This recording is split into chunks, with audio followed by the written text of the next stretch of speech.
अभी मैं रक्सौल के सरिस्वा नदी किनारे 25 नंबर वार्ड स्थित एक मोक्षधाम के पास में मौजूद हूँ। दोस्तों, हैरानी और परेशानी वाली कोई बात नहीं है। अभी मेरा अंतिम समय नहीं आया, मरने वाला नहीं हूँ, सही सलामत हूँ, जिंदा हूँ। वक्त तो अभी उन लोगों का आया है जो आज चिल्ला चिल्ला करके मोहल्ले मोहल्ले घूम घूम करके वोट मांग रहे हैं, और मरे हुए लोगों के पास जो कफन दफन का वक्त होता है और जो जगह होता है उस जगह से उन्होंने घोटालेबाजी की है। इसका पर्दाफाश करने के लिए आज हलचल खबर उसकी टीम यहाँ पे मौजूद है।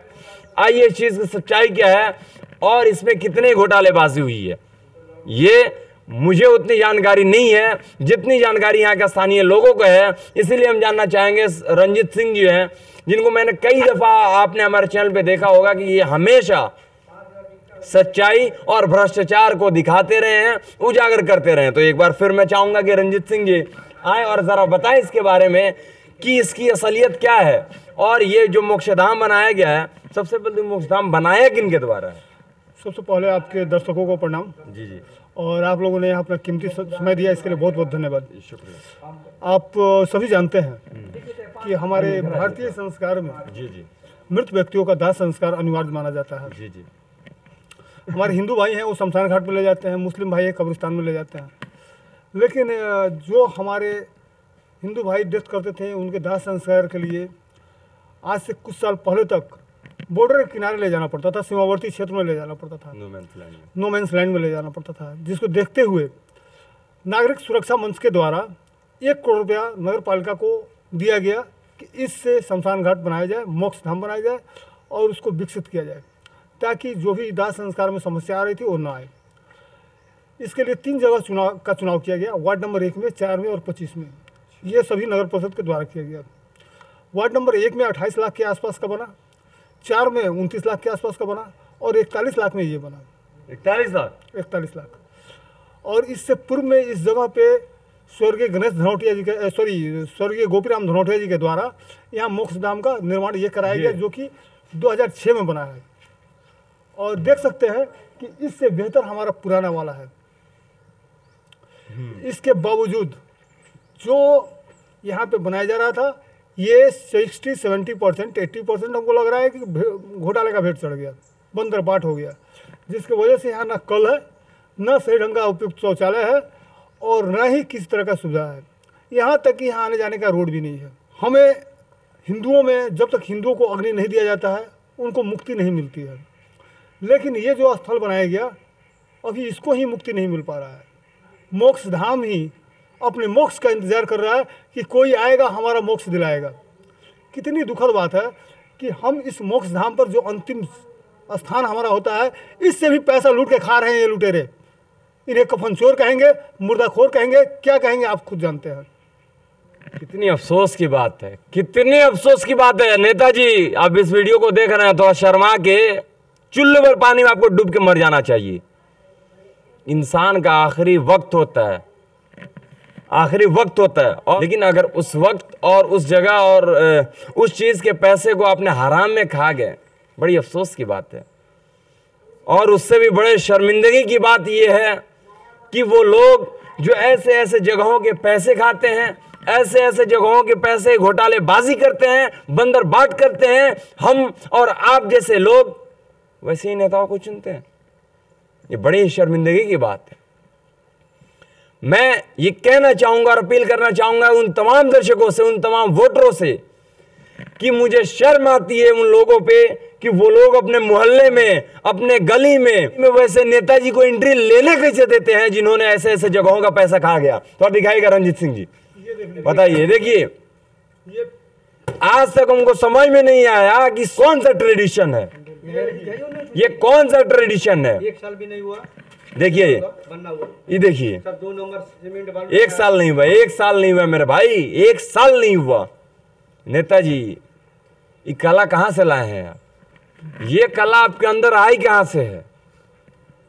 थोड़ा हम जी 2019 में हम लोग जब आमरण अनशन पर बैठे हुए थे, मोक्ष धाम का भी टारगेट था हम लोगों का कि मोक्ष धाम का निर्माण हो, ताकि जो भी हमारे भाई बंधु देहांत कर जाते हैं, बारिश का मौसम रहता है, उस बारिश में सही ढंग से उनका दाह संस्कार किया जा सके।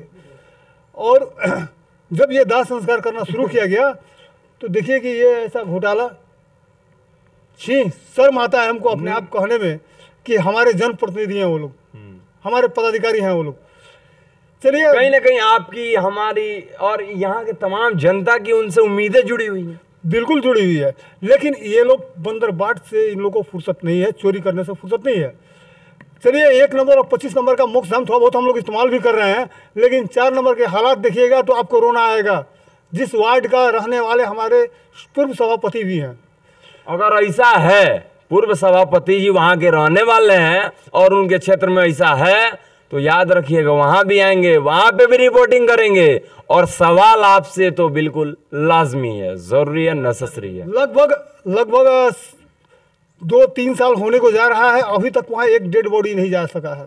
आज तक एक डेड बॉडी नहीं ले जाया गया है वहाँ, क्योंकि वहाँ ले जाने के लिए रास्ता भी नहीं है। हम नहीं जानते कि पूर्व सभापति कौन थे, हम नहीं जानते और बिल्कुल जानना भी नहीं चाहते। जिस दिन जान गए ना, उस दिन आपको धक्का मार मार के कहेंगे पहले आप चलिए, पहले आप चलिए। और आप अगर नहीं जा सकते तो आप ये दावा कैसे करते हैं कि रक्सौल में मैंने 1 करोड़ में 3 मोक्षधाम दिया है? ये आप भी सुने हुए हैं। बिल्कुल, हम और ये आप ही के द्वारा जानकारी हमें दी। जी बिल्कुल, ये मैंने कई लोगों के मुंह से, जुबान से सुन लिया, और ये कोई जुबानी बात नहीं। इन्होंने मुझे कागज दिखाया था कि रक्सौल के लिए, मोक्षधाम के लिए, रक्सौल में मोक्षधाम के लिए 1 करोड़ दिया गया। आखिर वो 3 जो आपने बनाया एक जगह और दूसरी जगह, ये तो इस्तेमाल किया जा रहा है। आखिर 4 नंबर वार्ड में जो मौजूद है उसको इस्तेमाल करने में लोग असमर्थ क्यों है और आज तक वहां पे क्यों नहीं जा पाए? आज हिंदू भाइयों का जब दाह संस्कार करने के लिए भगवा ब्रह्म बाबा स्थान पर ले जाया जाता है, तो मंदिर के पुजारी जी बोलते हैं कि मंदिर के प्रांगण से थोड़ा दूर किया जाए। जंगल झाड़ियों में हम अपने बंधुओं का दाह संस्कार करने के विवश हैं, और 29 लाख का बना हुआ शमशान घाट आज भी वीरानगी झेल रहा है। आखिर क्यों? जुआड़ियों का, नशेड़ियों का अड्डा हुआ है। वहाँ का ग्रिल तक उखाड़ के, किवाड़ी तक उखाड़ के ले जा रहे हैं स्नाइकर लोग, जो कि नेपाल सरिस्वा नदी के किनारे बसा हुआ है। और ये दुर्दशा, उफ, समझ नहीं आता है। बड़ी अफसोस की बात है, हमारा काम फैसला नहीं है। बड़ी आपके लिए फायदेमंद बात है कि हमारा काम फैसला नहीं है। आइए भैया, हमारा काम डिसीजन निकालना तो नहीं है।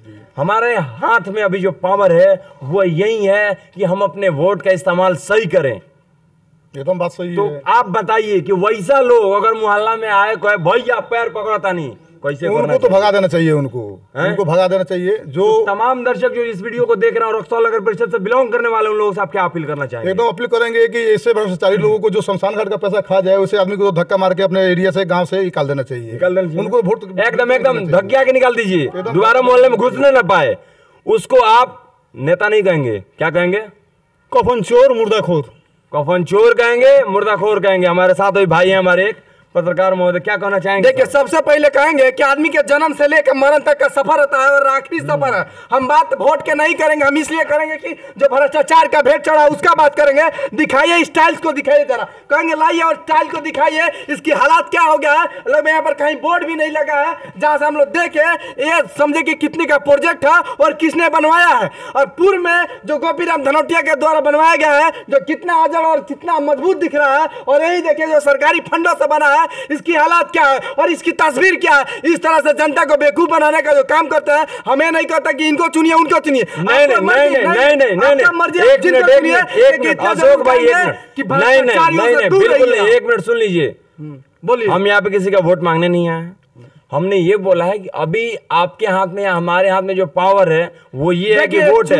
सुनिए, बुर्बक नहीं है, इसीलिए जनता को दे दिया कि आप खुद चुनिए। पहले बात समझिए, हम जो बोल रहे समझ रहे ना, हमारा काम फैसला और डिसीजन का लेना नहीं है। हमारे हाथ में जो पावर है उसका मौका भी आया, इस चीज को आप मान देंगे? बिल्कुल बिल्कुल, लेकिन इस चीज हम नहीं कह सकते कि आप उनको भगाइए, उनको दीजिए। आप अपना भविष्य खुद तय नहीं, हम तो कहेंगे खुद तय करेंगे कि आप किसको चुनेंगे, नहीं चुनेंगे। लेकिन एक बात जरूर कहेंगे, इस तरह जो गमन हो जाता है, भ्रष्टाचार का भेद चढ़ जाता है, इन लोगों से दूरी बना के रखिए। क्योंकि जब समझ लीजिए कि आपका जब मौत होता है तो कहीं ना कहीं अंतिम एक जगह है जो यह है। और कुछ लोग ये भी सोच रहेंगे कि रिपोर्टर साहब जाकर शमशान घाट में बकबका रहे हैं।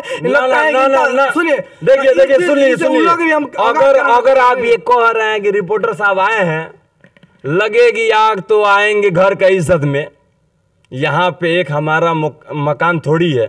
गलत बोल रहे हैं सर? बिल्कुल सही बोला आपने, बहुत बिल्कुल सही बोला आपने। अगर रिपोर्टर साहब बकबका रहे हैं, रंजीत सिंह चिल्ला रहे हैं, भैया यहाँ पे वो बोल रहे हैं, तो कोई इन्हीं का घर नहीं है। हो सकता है नेताजी कहीं आप कल होके मरे और आपको भी इसी जगह पे देखिए फखरुद्दीन मतलब सबसे बड़ी बात है यहाँ आने तक रोड नहीं है। हम भी यहाँ और आप भी यहाँ, सबको ही यहाँ है। यहाँ पर रोड है, देखे रोड है नहीं है बिल्कुल रोड रहता था आने में भी। अगर बारिश भी हो जाता है पानी लग जाता है।